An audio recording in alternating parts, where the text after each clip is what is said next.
Hi, folks. This is Don Meissner with the North Country Fishing Report.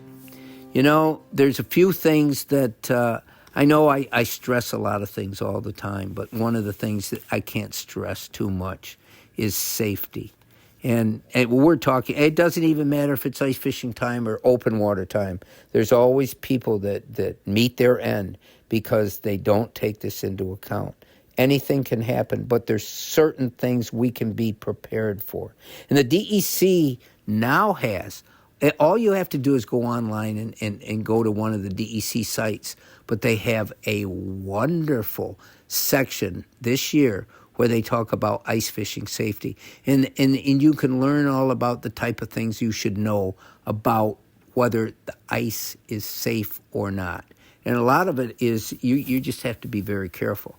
But certain things you can understand. Number one, it takes at least so many inches of ice for it's safe for you to go out on it. But understand that the ice at one point isn't going to be the same as the ice. It could be just a step away, that it could be less strong than it is where you first start out.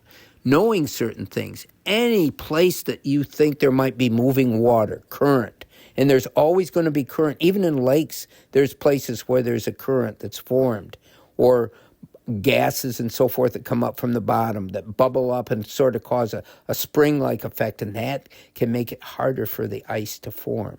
So knowing this is really important. The color of the ice is important. You know, it will change colors depending on whether it's thick or whether it isn't.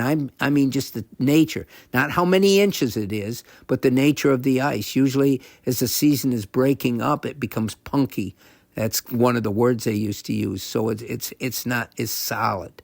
But there are so many important parts of this. Number one, if you're gonna take a sled out, then obviously it needs to be thicker ice than if you're just walking alone and there's not a lot there. And then if you're going to drive out with a truck, holy cow, it's really got to be thicker. But it's important also that you dress properly. That's safety. That's safety. Keeps you from really, really endangering and hurting yourself through freezing. The other thing that's really important is that you have picks and that you have a spud. You can take that spud and you can tap you can hear and feel a difference if you get used to doing this. And it's almost like somebody that can't see taking a cane and tapping it in front of them. You should be able to do the same thing with a spud as you go out there. Having picks, so if you do fall in, you have these little picks attached to you that you can reach out and they'll pick into the ice and help you get back out on the top. Another part of safety is just let people know where you go. And, of course, it's always going to be safer if you have somebody with you. There's so many ways that you can go through the ice.